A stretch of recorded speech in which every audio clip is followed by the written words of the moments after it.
离婚第6年，我抱着3岁的女儿在街角与前妻偶遇。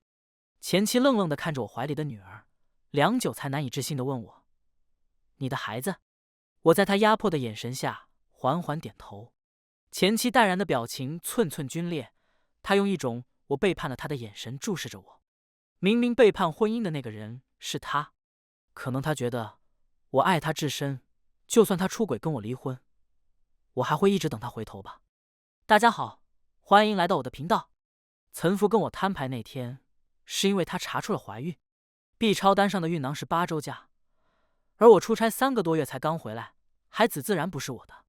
岑福坐在沙发里，态度冷硬地告知我，半年前她就出轨了，现在她怀孕了，她想留下这个孩子，并给她的姘头一个名分。当然，这样一来就得跟我离婚。我一度怀疑自己的耳朵是不是听错了，可询问的话还没说出口，岑福已经料到我想说什么。他看着我的眼睛，面无表情地告诉我：“你没听错。”看着这个我爱了5年的女人，我的心像是被针扎过，密密麻麻的藤蔓延开来，几乎就要站不稳。我从来都没想过我的婚姻会出现问题。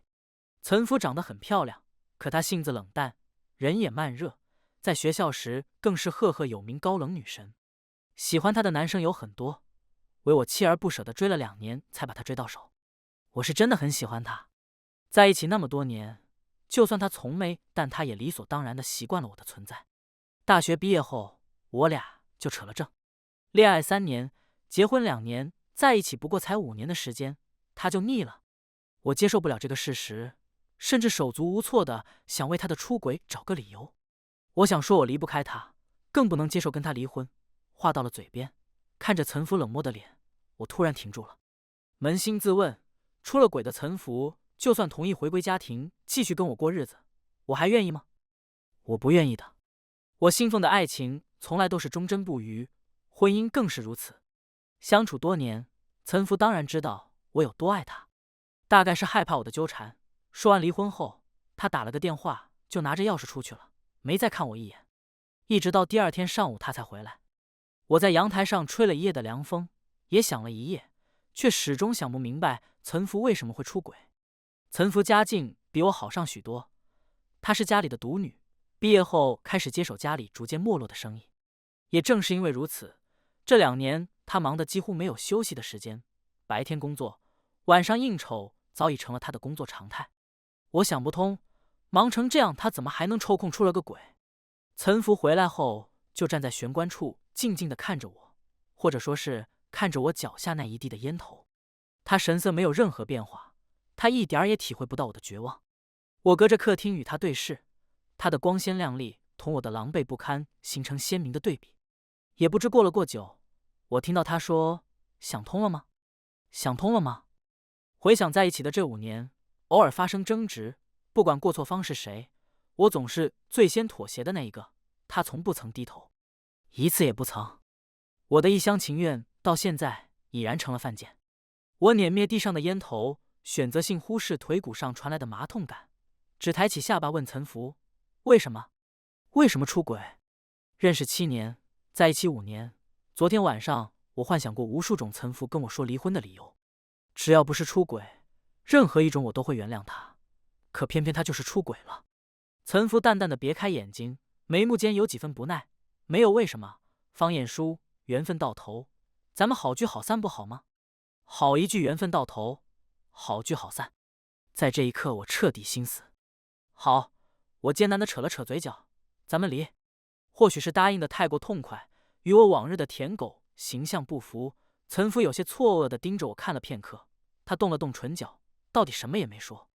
因为我的同意，离婚的路可谓是一路顺畅，连双方家长都没通知，我俩就匆匆领了离婚证，和领结婚证时一样急促。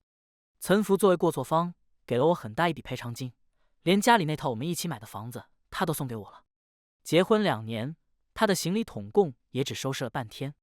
我看着他拎行李上车离开，全程没有回头再看一眼。5年，我想，就算是养一条狗，多少也有感情了吧？岑福这个女人狠起来还真挺狠。也正是因为如此，我突然想看看她出轨的那个对象了。那个我男人到底有多好，竟让岑福做了自己生平最不耻的事。我到底是忍住没去看。既然已经离婚，互不打扰是对曾经感情最好的尊重。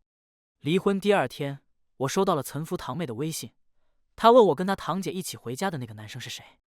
这句话后面还带着3个捂嘴偷笑的表情。我盯着那行字看了半天，终是释然。我回：这个问题你该问你堂姐。回完这条微信，我也删除了岑和的微信。岑和向来不喜欢我，发这条微信过来也是故意让我心里不舒坦，我岂能如他所愿？长街上人来人往，我立于人群中，好像找不到了回家的路。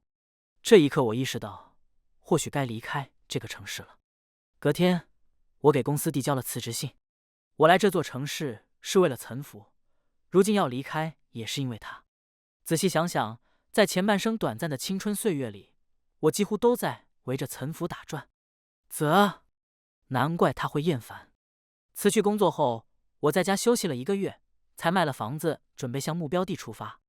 在我收拾好行李，准备坐上飞机的前2个小时，岑福突然打来了电话。离婚1个多月，我俩可谓是断得干净，根本不存在再联系这一说，更不要提是岑福主动联系。我犹豫片刻，还是接通了电话。喂，岑福平淡的声音隔着话筒传来：你卖了房子？我一愣，下意识的反问：不能卖吗？话筒那边一阵静默，良久，岑福才冷冷道：随你。说罢便挂断了电话。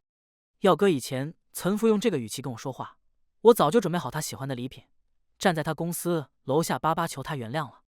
哼，时过境迁，今日早不同于往日，岑福不会还觉得我会像以前惯着他的脾气吧？可笑！我面无表情地盯着手机看了一会儿，在离开之前走进附近的营业厅，注销了号码。今后我不想跟岑福再有任何联系。我出生在一个小县城，这里的发展速度比较慢，生活也不像很多城市那样快节奏。年过80的奶奶在看到我的那一刻就紧紧拉住我的手，一遍遍看着我，嘴里还不停地数落着我不好好吃饭，又瘦了许多。我放慢了脚步，踏着夕阳的余晖，笑着跟她一起回家。一如少时，看着奶奶花白的头发和佝偻到直不起来的腰背，心酸突然后知后觉的在心头蔓延。我追逐在岑福身后的那许多年，我至亲的奶奶是不是也数次徘徊在村口，等着大巴车上是否会走下来她熟悉的那道身影？我是奶奶一手带大的，跟父母的感情并不深厚。这次离婚回来，我并没跟他们打招呼。在我回来的第12天，隔壁邻居拿着手机来找奶奶，他看着我的目光有些复杂，我瞬间明白，那是我父母打来的电话。奶奶将电话递给我时，母亲正在电话那头愤怒地咆哮。我面无表情地挂断电话，不出1分钟，电话再次打来，我刚喂了一声，那边咆哮声顿时比刚才的还大。我再次挂断电话，如此4、5次后，母亲终于平复下了心情，她不再高声咆哮，只是让我给她我的新电话号码。她说离婚那么大的事，我都不跟她说，我脑子里在想什么？我抿了抿唇，淡淡的告诉她，在想，我离婚将近2个月了，你这次想起我的时间比上次短些。那边一哽，再没有了声音。在我小的时候，家里条件很不好，父母生下我后就决定出去闯闯，把我丢给了奶奶。过了几年，他们是赚了些钱，可他们身边也有了新的孩子，我多了一个弟弟。多了弟弟的理由是因为我跟他们不亲近。后来暑假期间，他们也试图把我接到身边培养感情。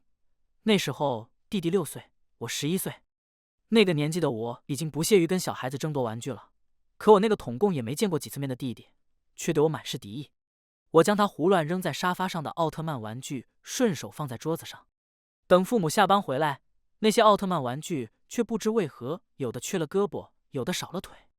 弟弟抱着残缺不全的奥特曼，撇着嘴角闷声哭。父母偏爱他，他是知道的。果然，父母看向我的眼神复杂无比。我努力辩解说不是我做的，至今我仍记得那一刻的无助。母亲摆了摆手，态度敷衍地说：行行行，我知道不是你做的。转头，他就在以为我听不见的地方跟父亲说：这个孩子怎么被你妈教成了这样？父亲不说话，显然也默认了那件事就是我做的。后来他们买回了更多的玩具，只过不那些玩具被锁在一间杂物室里，那里的钥匙只有他们3个有。我对海鲜有些过敏，奶奶记得最是清楚，家里的餐桌上从来不会出现海鲜类的东西。在我被接来之前，奶奶还叮嘱母亲不要让我碰海鲜类的食物，母亲点头应下了。可在我来到他们家的第3天，我因为一碗海鲜粥去了医院。在急救室里，我几乎呼吸不过来气时，却听到了一门之隔父母聒噪的争吵声。母亲说：“我怎么知道他海鲜过敏？”父亲的声音有着无奈：“妈来的时候不是跟你说了？他说那么多事，我怎么记得住？”母亲的声音有些尖锐：“再说了，他都那么大了，自己能吃什么不能吃什么，他自己不知道吗？我看他就是贪嘴，弟弟要吃，他要是不吃，不是亏得慌。而今他们这般生气，大约是觉得我跟岑福离婚了，他们再不能从我这边得到什么实质性的好处贴补弟弟。毕竟岑福比我有钱，不然他们怎么能想起来跟我打电话？大约是资体势大，我的父母竟然在当天晚上赶了回来。跟在他们身后的还有我那个上大学的弟弟，我俩视线相对，他眼里的幸灾乐祸甚至还没来得及收。2年多不见，父母看上去老了很多，眼角的皱纹不笑看过去也很清晰，法令纹也深了许多，尤其是母亲的面相看过去竟有些刻薄。母亲并不理会奶奶兴高采烈的问候，而是冷冷地向我瞥来一眼。她还没来得及坐下，就怒斥道：“方彦书，你翅膀硬了是吧？离婚那么大的事，居然也不跟我们商量。”奶奶震惊于这个消息，看看他，又看看我，嘴角嗫嚅几下，到底没说什么。我自知亲情浅薄，心里并无波澜，只看着指尖燃了一半烟，不语。母亲最是见不得我这副模样，她声音突然尖锐起来：“方彦书，这就是你对你亲妈的态度，简直毫无教养，怪不得你婚姻会失败。你……”眼见他越说越不像话，父亲突然伸手拉了拉他，他啧了一声，神情似是不满：“你真是气昏了头，怎么能这么说孩子？”母亲自知失言，也拉不下脸跟我道歉，冷哼一声，别过脸去。父亲也有些为难地看着我，那表情好像是要我去跟母亲道歉。呵，被骂的那个是我，我还要去道歉？凭什么？当子女的难不成生来就欠父母的？奶奶端来茶水，小声跟父母说：“有什么事要好好跟孩子说。”母亲有些嫌弃地看他一眼：“你知道什么？我看方彦书那么大的胆子，都是你给惯出来的。”他惯是爱把奶奶当作出气筒，为了家庭和睦，奶奶也从来都是默默忍受。我将手里的烟头扔在地上，用脚捻了捻，才转头看向父亲。我问他：“你们怎么知道我离婚了？”父亲讪讪地笑了下：“小福给我和你妈打了电话，说这段时间一直联系不到你，他有些担心。”我抿了抿唇，突然觉得好笑。出轨的是他，怀了别人孩子的他，先提离婚的是他，说缘分到头好聚好散的还是他。我不纠缠，既然离了，我们之间有没有牵绊，我必定是要同他断干净的。可他还来联系我做什么？母亲还在那里絮絮叨叨地说着岑福怎么好，他每说岑福一点好，还要意有所指地说我性格差劲，岑福肯包容我就不错了等等。我面无表情，听他把我当成岑福的对照组贬低，等他把关于我之前的旧账也翻个差不多了，最后得出一个我脑子不正常的结论。是啊，但凡脑子正常，我也不会在这里听他掰扯那么多。大抵内心还是生出了不可求的奢望。不管母亲怎么恶语相向，我跟岑福离了就是离了，万没有后悔的余地。在吹了一夜冷风也没得到只言片语安慰的那日，我幡然醒悟，余生还很漫长，又何必浪费在一个不爱我的人身上？最后母亲还是不甘，她说岑福家生意如今在商场上的势头如日中天，今后还有着无限潜能，我绝不能就那么轻易的跟他离婚。就算离婚，岑福公司的股份最低也得分我个10%左右。我按了按隐隐泛痛的眉心，打断他们的商议，说够了吗？父母亲同时转头看向我，就连一直看好戏的弟弟也诧异的看向我。这么多年，我惯是好脾气，忤逆父母或是顶撞父母的事还真从来没做过，也是因为如此，母亲才能这般肆无忌惮的贬低我。可时至今日，我突然就不想忍了。我懒得转弯抹角，淡淡道：“说够了就走吧，趁还能买到回去的票。”母亲瞪着眼睛，好半晌才指着我的鼻子，再次破口大骂。他骂我是养不熟的白眼狼，骂我生性凉薄。我瞥他一眼，站起身走了出去。凉薄会遗传，而我的生性凉薄遗传了他们，怪不得旁人。我在镇上找了间旅馆住下，刚安顿好岑福就打来电话。他不知从何处知道了我的新号码。我看着那11个熟记于心的数字，犹豫片刻，还是没接。岑福并不气馁，很快打来了第2个、第3个。离婚后，他对我的耐性是眼见着比以前好了不少。在他打来第7通电话时，我接通了。电话那头没有声音，只有岑福平稳的呼吸声。我也不说话，垂眸看着不断变动通话时间，等它变成2开头。我打断沉默：“缘分到头，好聚好散。”这话是你说的。我没有跟前妻藕断丝连的习惯。岑福，不管是什么事，都别来找我了。那边依旧是沉默。我没想着等岑福的回答，挂断电话后，顺手将他拉到了黑名单里。婚姻尚在时，岑福也没见得对我有多好。现在都离婚了，主动联系我的次数倒是多了不少。怎么，是不习惯突然失去我这个舔狗吗？也是有可能。再怎么说，我也事无巨细地关怀了他5年。我了解我的父母亲，他们从苦日子里过来后，就特别不想再过回去，不然也不会造就我与他们不亲近。这次回来，他们大概连1周都住不到。我不想见他们，唯一的办法就是不回去。我将手机关机，在镇上的旅馆里住了7天。第7天的傍晚，奶奶拄着她那根破旧的拐杖，蹒跚着步子找到了我。这个年过80的老人迈着小碎步，从村里一点点找寻到了镇上。我甚至能想象得出他一路问询找过来的模样。奶奶花白的头发被残阳照出晨光，统共也没剩下几颗牙的嘴在冲我笑着。她说：“小叔啊，他们走了，奶奶接你回家。”恍然想起少时，我下了夜自习，无论多晚，他都会在村口等我回家。我以为我历尽千帆，该是过了哭哭啼啼的年纪。可那一刻，看着奶奶因佝偻比我矮了将近2个头的身影，还是没忍住红了眼眶。我跟奶奶回去后，才把手机开机。不出意外，父母亲2人在微信里发给我许多小作文，话里话外都是在怒斥我的不懂事。我根本懒得点开看。岑福也用陌生的手机号发来了信息，大抵意思是让我好好生活。他这次只是想确认我的安全，毕竟我们也是夫妻一场。今后他不会再找我，我们各自安好。各自安好。说实话，我当然不希望背叛婚姻的人还能安好。祝福他安好，我做不到。倒是卡里7位数的余额给足了我底气。我想看山河辽阔，想看山川湖泊，也想看日出日落。带着奶奶旅游的第2年，我在他乡遇到了高中时期的一个学姐。我依稀还记得当年她成绩很好，为人却沉默寡言。我跟她的接触不多，只知道曾有那么个人。后来我们也在同一所大学，也不可避免地见过几面，到底只是点头之交。她背着相机，带着简单的行囊，独自一人在奔走旅游。他乡遇故知，再加上我俩下一站要去的目的地相同，索性结伴行。学姐话不多，会尊老爱幼，也会察言观色，更会哄老人开心。奶奶很喜欢她。夜晚，我跟奶奶一起坐在躺椅上，透过天窗看窗外的繁星。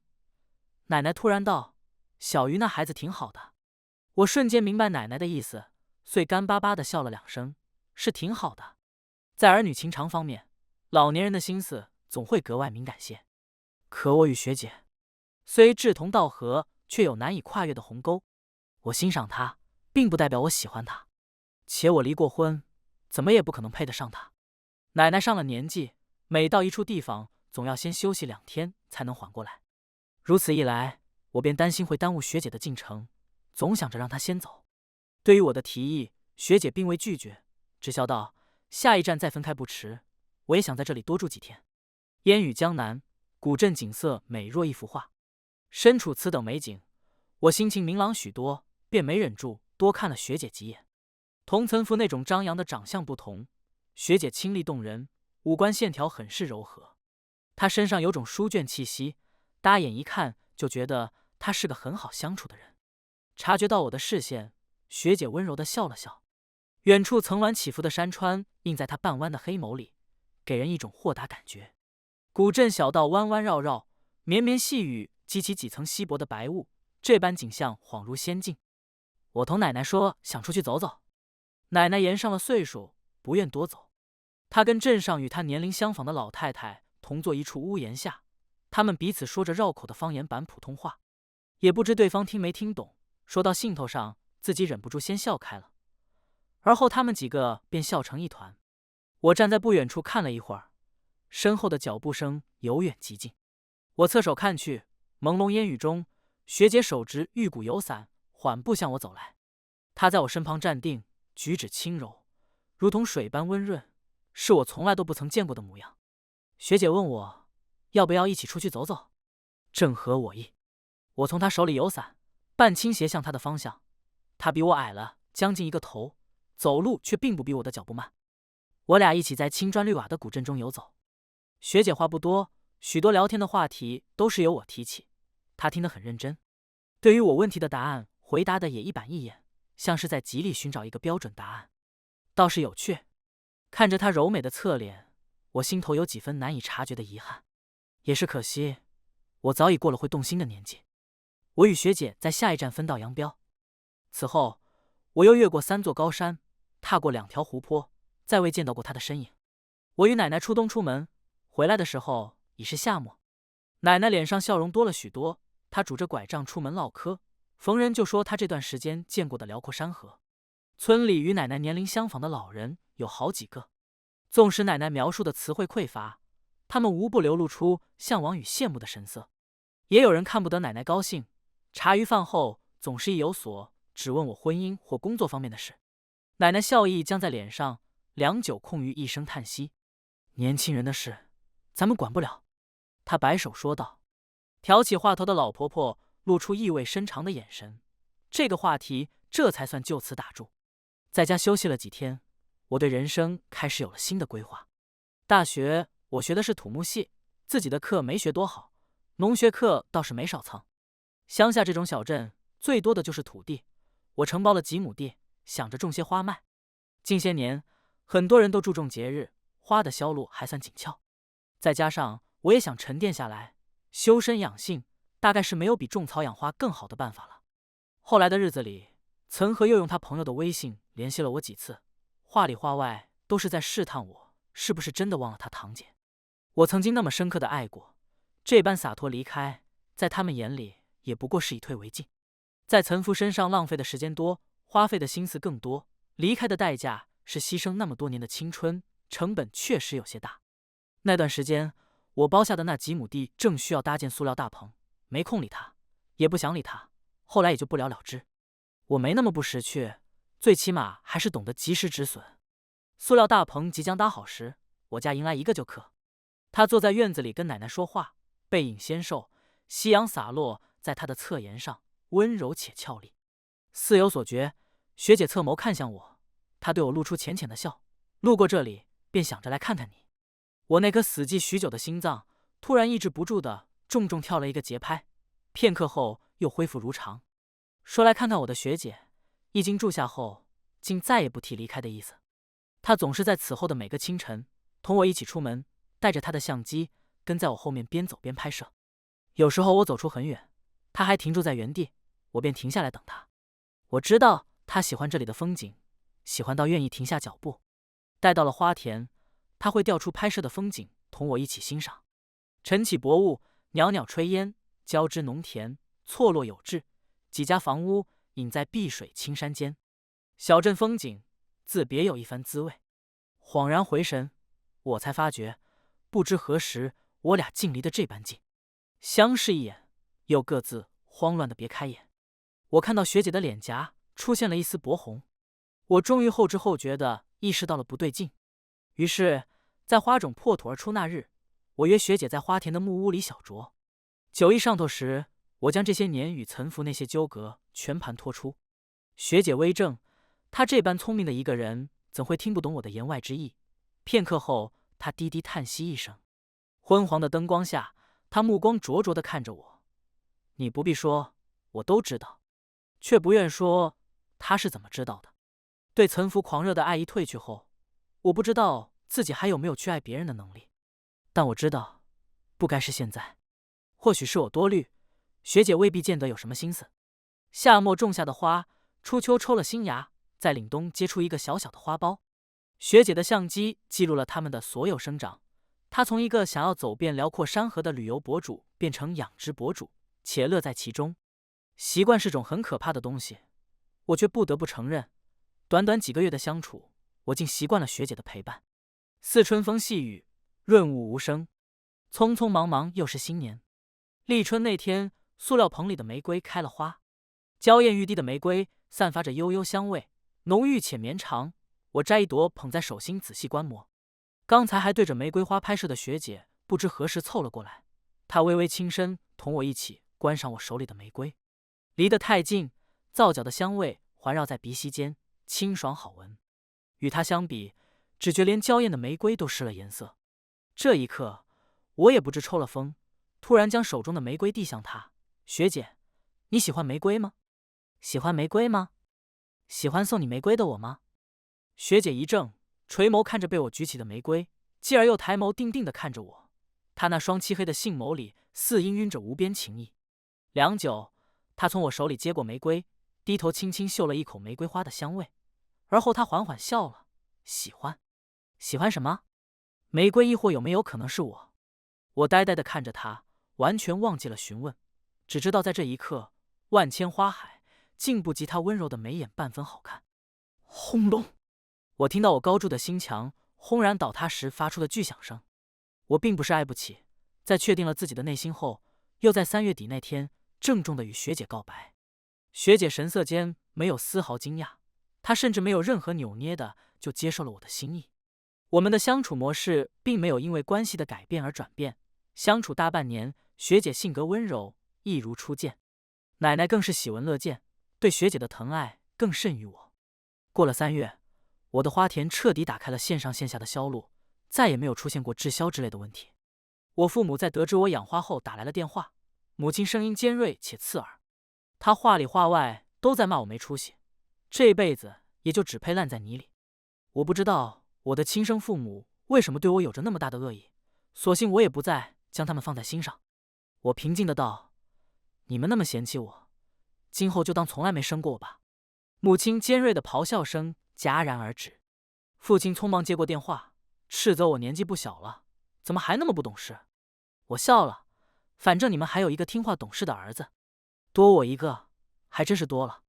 父亲叹息一声，说让我好好冷静冷静，便挂断了电话。我深呼吸一口带着花香的空气，转头便看着学姐捧着满天星小步向来跑来。她将满天星递给我，摸了摸鼻子，有些局促地问我可还喜欢。学姐心思细腻，即使我情绪平静，她也敏锐地察觉到了我的不愉。我垂眸看花，恍然想起满天星的花语：默默守护，爱恋。犹记得从前，我与父母产生矛盾分歧时，岑夫总是拧着眉头看我，甚至还会指责我脾气又臭又硬。我俯身抱住学姐，感受到她身体明显一僵，而后收紧了搭在我腰侧的手臂。距离太近，我听到了她的心跳声，一声快过一声，突然就贪恋起了这份温暖。在一起的第5个年头，我和学姐的女儿满了3岁，到9月份就可以读幼儿园了。因为户口的问题，我们要回 H 市一趟。跟岑福离婚已经6年，这6年我再没听过他的消息，也再没回过 H 市。到底正事要紧，来到 H 市后，我跟学姐第一时间赶到了当地派出所。她去所里办理女儿户口的问题，因为要等很久，我索性牵着女儿在另一边的街道口闲逛。大概是到了陌生的地方，女儿好奇的四处看，连路都不愿走了，伸出手臂让抱。这个孩子被学姐惯得有些娇气，稍有不如意便叫金豆子。我抱着她逛了一圈，在一个街口拐角处，突然看到一个熟悉的身影。6年不见，再次相见，我几乎下意识地想抬脚离开。下一秒，岑夫抬起头，他视线掠过我后，又猛然回头看过来。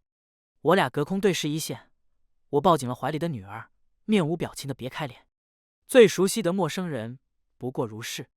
余光瞥到岑夫在愣怔片刻后，忽而大步向我走来。我不欲与他有所牵扯，转身就想离开。岑夫在后面喊我，方晏殊。我皱了皱眉，到底停住了脚步。岑福大步向我走来，他看了看我，又愣愣地看着我怀里的女儿，半晌才用不可置信的语气问我：“你的孩子？”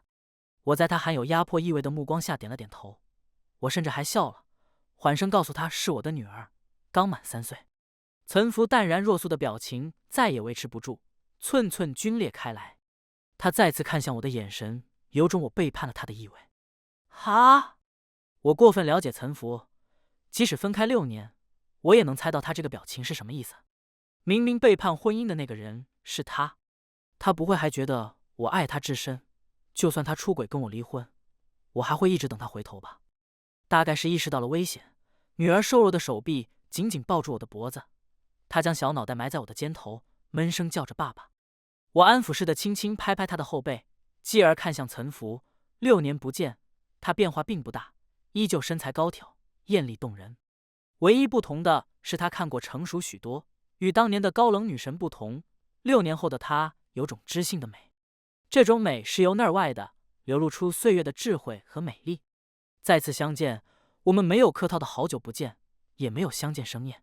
我对他的喜欢和怨憎早已在6年的时光里尽数消散。岑福抬眸看我一眼，视线再次落在女儿身上，他面色有些复杂，眼眸半垂，神色难辨。分开多年，再次相见，我们都各自组成了新的家庭，对昔日曾耳鬓厮磨的爱人再生不出半分涟漪。沉默片刻，岑福向前走了一小步。你，他的话被另一道温柔的声音打断。阿软。女儿听到这道声音，瞬间来了精神，她噌地抬起小脑袋，对着出现在街道口的学姐大声喊妈妈，连小手臂也向学姐的方向伸了过去。学姐视线在岑福身上停留片刻，而后向我走来。路过岑福身边时，她淡淡的冲岑福点了下头，伸手从我怀里接过女儿。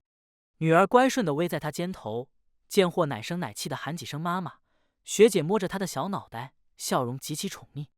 余光瞥到岑福满是惊诧错愕之色，我猜他应当是认得学姐。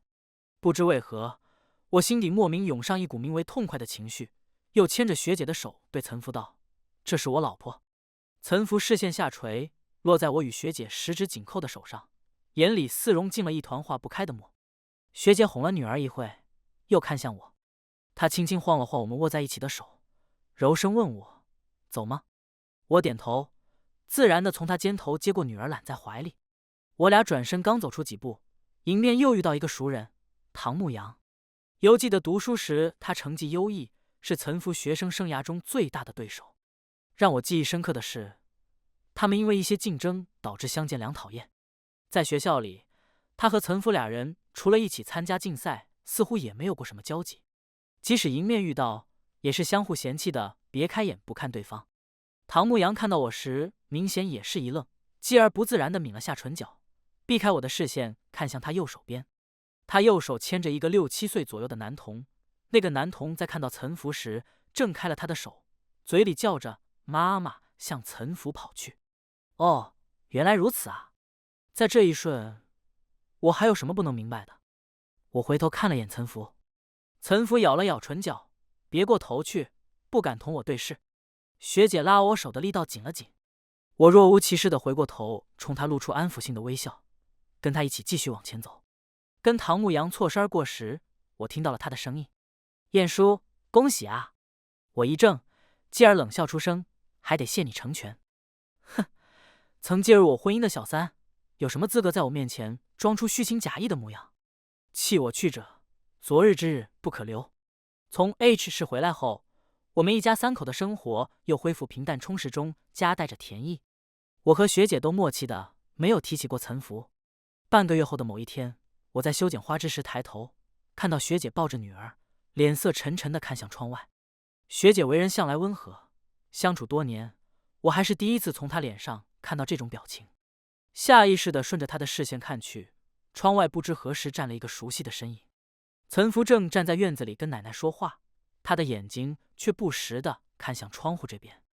难怪学姐脸色这般阴沉，可岑福突然来这里做什么？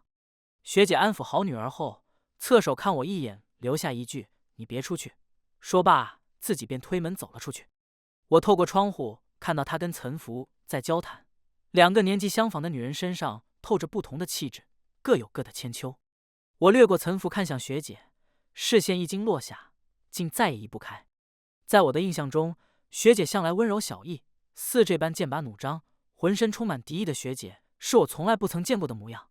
我多看了她一会，自己都没意识到弯了唇角。学姐推门进屋时，我嘴角的笑意还没来得及收回，她明显一愣，明亮的黑眸又深几许，意味不明的问我这般高兴。明白她这是误会了我的意思，我坦然解释：我从不曾见过你对谁的敌意这般大。学姐闻言脸色稍霁，她将玩积木的女儿拎起，隔着女儿偎在我肩头，耳朵传来她含着无奈的声音：“你出去跟说清楚吧。”顿了一顿，她又低低补了一句：“别犯浑。”我站在院子里的葡萄藤下，跟岑福面对面站着。短短半个月的时间不见，他看过去憔悴了不少，许是来得匆忙，衣服竟有好几处添了褶皱。这不是我印象中的干净利落的岑福会有的模样。他就这样静静地看着我，也不说话，空气静默且压抑。奶奶大约是受不了这种氛围，拄着拐杖站起身，只说院子里有点闷，她想出去走走。等奶奶走远了，我才率先打破沉默，问道：“岑福，虽然过去那么多年了，但我一直都有个问题想问问你。”岑福死寂的眸里似乎燃起一丝希意，我猜他约莫是以为我要问他有没有爱过我。呵，肤浅啊！岑福清了清嗓音，开口时声色还是难掩嘶哑。你说。我看到窗户处的纤瘦身影扬了扬唇角，逼近一步低声问道：“你觉得偷吃的香吗？”岑福愣在原地，脸上表情寸寸皲裂，精致的妆容也遮掩不住他神色间的震惊和无措。一种痛快的东西冲上心头，我看到岑福握住藤架的指骨泛着青白色。对不起，他说出了迟了6年的道歉，又道：“我以为……余下的话竟是再也说不出口。以为什么？以为我爱他至深，便是离婚也会一直在他不知道的地方默默守护着他。可是岑福啊，这世上并没有谁生来就是欠谁的，都过了而立之年，你怎么还不明白？”我不语，目光冷漠地看着他。一别两宽，各生欢喜，不管是出于什么心理，于情于理，他都不该找来的。可在离婚后的第6年，他偏偏来找我了。岑福与我对视，他眼里有着红血丝，末了留下一句：“方燕说你多半是不幸的，可跟你离婚，我真的后悔了。”我一怔，继而缓缓笑了。那又如何呢？没有人比我更清楚，岑福并不是真正的后悔，他只是看到我离开他后过得并不差，甚至比跟他在一起时还要幸福，他心里觉得不舒服而已。换而言之，就算岑福真的后悔了，又怎样呢？他凭什么在伤害了我之后，时隔数年，又跑到我面前跟我说后悔？别在我面前提什么浪子回头，我这辈子最瞧不起的就是浪子回头。6年不见，岑福还能对我说这样的话，依仗的不过是我曾经对他独一无二的偏爱。我曾经掏心掏肺的爱他，他不相信我能这般轻而易举的放下他。而等到真正意识到失去，他心里接受不了，也是一种必然。许是这些年种田养花磨练了问我的脾性，我终究比他豁达，并无意与他多做交谈，言语中只催促着他早些离开。他已经有了新的家庭，特意来这里找我，是对新家庭的不忠。他当年背叛了我，而今还要再背叛一次家庭吗？岑福离开了我家，却没离开这个小镇。他在镇上找了一家旅馆住下，每日清晨都会站在远处远远地看着我这边的方向。学姐脸色一日比一日沉，却尽量不在我和女儿面前露出情绪。终于有一天，学姐在夜半趁我熟睡之际，轻手轻脚地穿衣出门。等她走后，我起身偷偷跟了上去。果不其然，学姐约见了岑福。我蹲在窗户下，偷听他们说话。一阵静默后，岑福率先开口：“在来这里之前，唐牧阳已经全都告诉我了，我跟他的重逢跟你脱不开关系。”我心下一惊，又快速平复下来。哦，让岑福崩溃的原来是这个点。学姐不语，又听岑福咬牙切齿道：“真是好手段啊！”又是一阵沉默。我悄悄站起身，透过窗户留下的缝隙，向屋里看去。那又如何呢？学姐站在白炽灯的阴影下，我这个角度看不清她的表情，只听到她不带一丝情绪的声音：“先卑劣的那个，不是你吗？”岑福身体蓦地僵住。你都知道？我当然知道。学姐冷笑一声，声音里满是讽刺。我18岁开始喜欢方晏殊，28岁更喜欢他，如今32岁，对他的喜欢始终只增不减。而你不同，你骨子里就有着不安分的基因。倘若当初没有唐牧阳，日后也会有赵牧阳、李牧阳。方晏殊跟你在一起如同水深火热，他当年救过我，我自然也要救他。那方晏殊如果知道了呢？岑福声音里似乎多了一丝期待。方晏殊如果知道了你曾经算计他的婚姻，你敢保证他心里就不会有芥蒂吗？有一瞬间，学姐走出了黑暗的阴影，她脸上表情晦暗不明。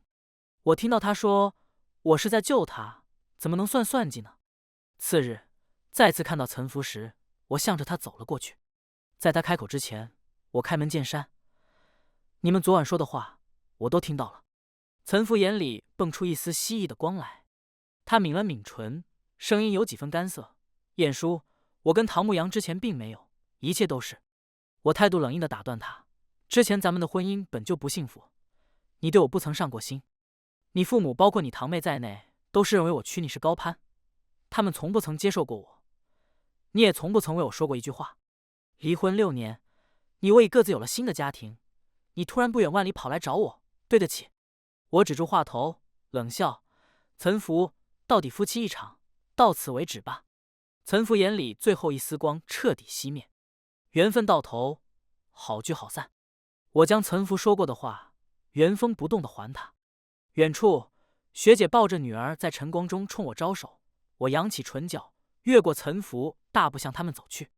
女儿在中间，我和学姐对视一眼，不约而同地笑了起来。我们一左一右牵着女儿的小手，向花田深处慢慢走。阳光依旧灿烂，所有的日子依旧美好。一段婚姻的不幸并不是终结，而是迈向下一站幸福的开始。生而为人，总会遇到这是各样的艰难险阻，你只需秉持初心不变，会有人愿意穿过层层迷雾，奔你而来。番外，岑福。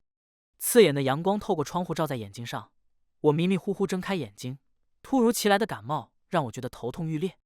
偏枕头边的手机还在不识趣地响着，牧羊2个字反复在屏幕上跳动，一股烦躁从心头而起。我将手机扔出去，摔在墙上，4分5裂。世界归于平静。我捏了捏眉心，明明头痛欲裂，偏方晏殊昨天说的话还一遍遍地在耳边回荡，一字一句无不是在与我撇清关系。明明是我曾说过的话，可他将这些话还给我时，我才知道字字诛心。离婚6年，我们各自有了家庭，不该互相打扰的，可控制不住。我记得他曾经对我的所有好，那时候他对我好到我几乎离不开他的地步。我们之间感情的变故是因为他第一次出差，而在那个节骨眼上，我遇到了唐牧阳，我青春时期的一抹月光。很难想象，毕业多年后，属于青春年少时期的月光不偏不倚地照在了我身上。我很难拒绝，即使知道这样做对不起方晏殊。到底是我背叛了婚姻，我妈说的没错，那时候的我是好日子过够了。离婚后，我曾经也萌生过去找他的念头，到底也不曾付出过行动。没有人比我更清楚，方晏殊喜欢我，很喜欢很喜欢。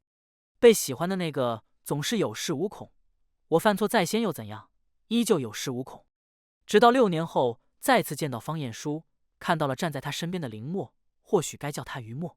没有人知道我曾经那见不得人的心思，更不会有人知道，最先是因为知道于默对方晏殊的心思时，我才现一步巧合地出现在了方晏殊身边。于默看人眼光真的不错，方晏殊是个很好的伴侣。只是我想不通，高傲如于默，怎么会嫁给一个离过婚的男人？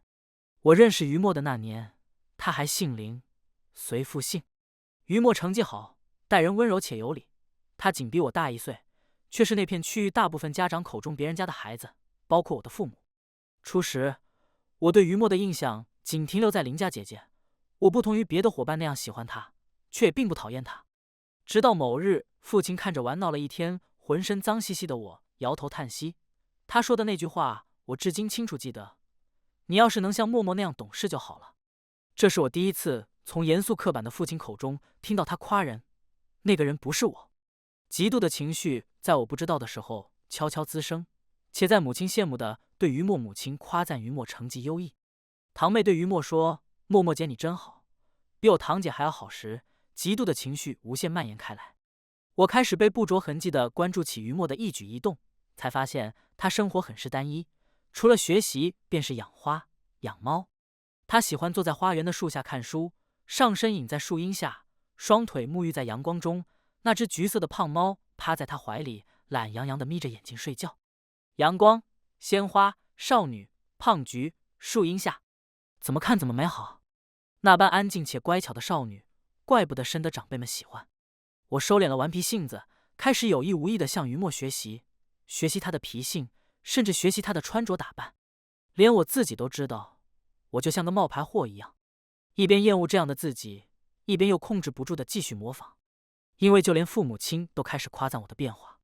直到我16岁那一年，那年于默17岁，就在放学回去的路上，于默被人拦在巷子里。那是一场欺辱式的霸凌，于默第一次遇到这种情况，他惊慌失措到求救的声音都变了调。正是晚自习放学，巷子口有不少同学经过，却没有人愿意停下脚步。我倒是停住了脚步，却不敢前去帮忙。直到一个身量高挑的少年在巷子口停住脚步，他探头往巷子里看了看，待看清里面的情况后，二话没说，从墙边拎了根木棍就冲了进去。双拳难敌四手，少年独自一人冲进去，自然没落到什么好。他被打得不轻，却也成功的救出了于默。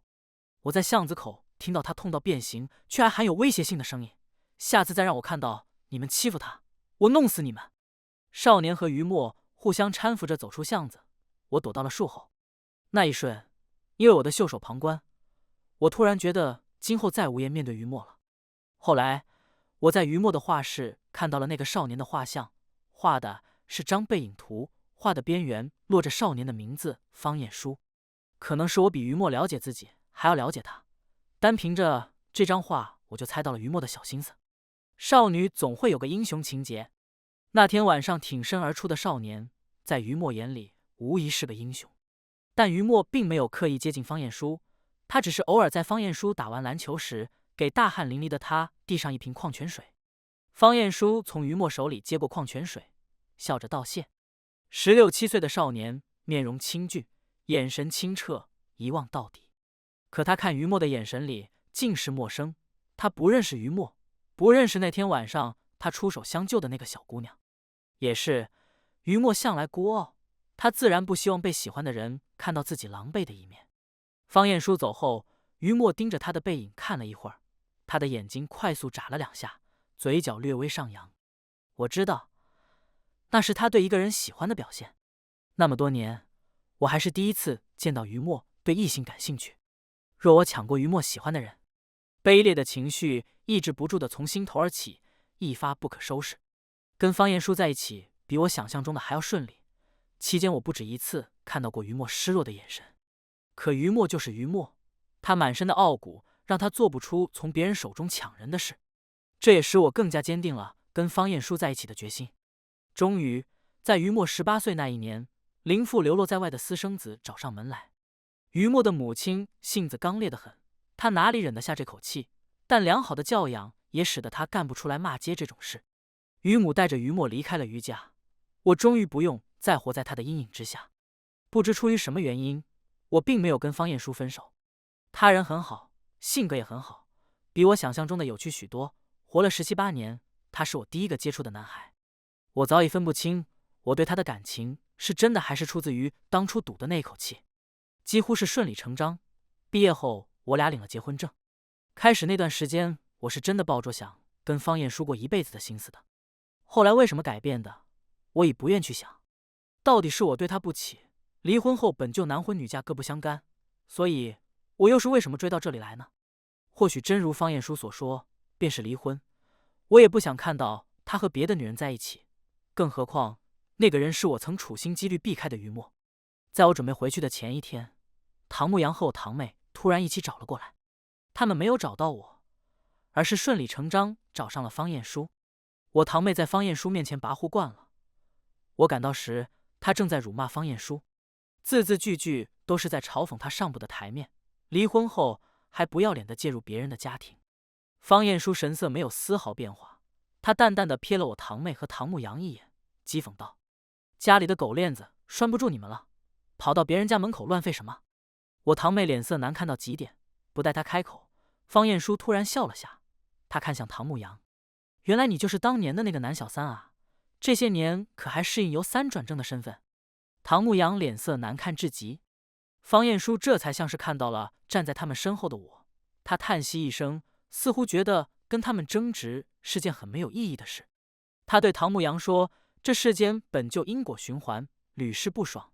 唐牧阳，不管你信不信，我当初经受的痛苦，今后你必然会再痛10倍，尝试个遍。”唐牧阳背对着我，我看不清他的表情，只能看到他手背上一条条暴起的青筋。